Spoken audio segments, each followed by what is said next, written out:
Hi all, uh, good evening. So this is my first YouTube video which I am creating. So I will be posting about the content on PySpark, development related things, and all about data engineering and all about the questions which are asked in the data engineering interview. So I have already created a lot of content which I have posted in my YouTube, which I have posted in my LinkedIn. Sorry. So so, we'll start our journey. So, today I will be answering the most frequently asked question in my DM and as well as in comments of my LinkedIn. So, like how to practice this PySpark questions and the content that you post on LinkedIn and where to practice it. So, one of the best thing which is available and it is also for free and it is available online is a community Databricks edition. Okay, so this is a very good thing like to practice PySpark and enhance our knowledge, our hands-on learnings and all. So let us go into it and let us understand how to create our uh, community Databricks account and what are the features of the Databricks account we should be aware of. Okay, so Google try Databricks for free. You can Google try Databricks. So you will be having this site, try Databricks. You can see Databricks free trial. Okay, any of the things you can go out. Okay, start your free trial. Click on this. Fill out all the details.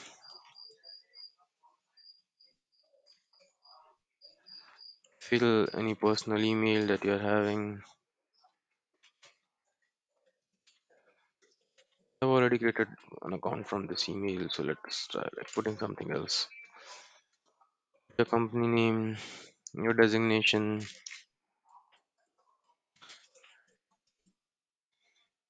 phone number is optional, and click on get started. Okay, so in this it will be asking about the cloud providers which are supporting this Databricks. But since we will be using the community Databricks edition, come down and you will be seeing this.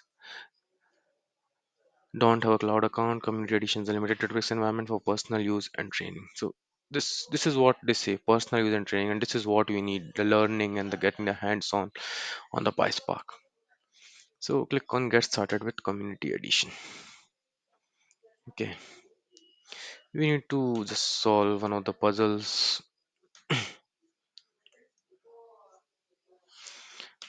on submit. Okay, verification done. You are a human. Just wait for a few seconds. The site will load. You will be getting an email from Databricks to validate from your end. Okay, so once you have validated and created a password for you, you can log in to your Databricks community edition.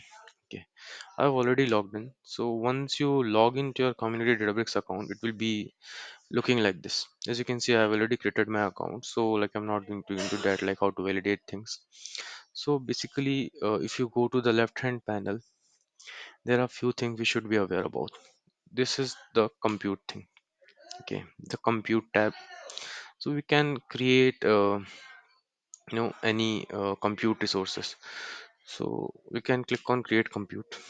Okay, we can give any of the compute name like whatever we uh, desire. We can select the runtime environment. We can select this 13.3 LTS version, which is the long-term support version, which will be not having any bugs. So it is recommended to use the LTS version. We can use this one. Okay, it is the latest version. So in this community cloud account, we will be having this 15.3 GB of memory, 2 cores. Okay, and that is 1 TB. That is a Databricks unit that used for like the charging purposes if we are using the paid subscription with the our cloud account. Okay, so that I will not go into deep into it. Okay, so once you created a, compute resource for Databricks, already one of the compute resource for me it is running. I have named this as demo and it is running for me. It is up and running. Okay, like it might take 2 to 5 minutes to uh, you know uh, like create it. Okay, as you can see, it got terminated because it has been inactive for about 60 minutes. So it has been terminated. No issue. I don't require this cluster as of now. Okay, and you can delete it also. Uh, if you want to delete it, like if you are having like so many clusters, if you want to like free up this space and just want a clear environment, so this will be very clean. Okay, so once you create the cluster, you can run your scripts, your PySpark thing, your Spark SQL thing, your Python thing. Okay, now let's explore this data tab. Okay, so by default, this DBFS tab will be not available for you. So, like to enable this thing, I will be explaining what is DBFS. So, first of all, let us understand how to enable this thing. Okay, go to admin settings of your account, then go to workspace settings. Okay, and here you will be seeing DBFS file browser. Just enable it. Okay, it will be asking to reload this page, reload that page, and again just come to data page, data tab. Okay, then you'll be seeing this DBFS. So this is Databricks file system, just like our file system. We are having this. Okay, so if you want to do analysis on CSV file or Parquet file, so any of the data set which you are having, okay, that you can upload in this, and you can start practicing. So we can upload our files in here. So I can show you like how to upload this. So we can click on this upload button. If you want to upload in any other directory which DBFS you want DBFS to create and you want to name it, just put the name here. Okay, and click on upload and set. You can select any of this. Okay, so here is I'm selecting this, and I'm uploading this. Okay, so this will be uploaded, and once you click on done, it will be getting uploaded. Already I've uploaded this thing. Okay, so it will be named as budget-1.csv. So I'm not uploading it again. So this we got it, like how to browse into DBFS and how to upload these things. Okay. The main thing is like creating a PySpark notebook. So let's go and create a notebook. If you click on create, there is notebook option. So this is the notebook we have created just now. Okay. Two things we can do once we create, once you click on this create notebook button, we can connect the up and running cluster from here. The connect option is here. We can connect this notebook. We can rename this notebook like anything we want to give so that it is like useful version, like PySpark practice, any project if you're doing like for your learning purpose, you can give it. Okay, you can run the Spark. It will show the Spark version which it is running. Okay, since I have no up and running cluster, it won't give anything. It will give some error.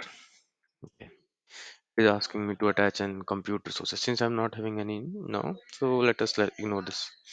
Okay, so this is all about like we have to practice how to create the account and the basics of the UI understanding of the community database account. If you have any doubt and still, just please put a comment and I will be answering the questions. Thank you. Keep supporting, like this is my first video. Subscribe and just support me to post more such content. Thank you.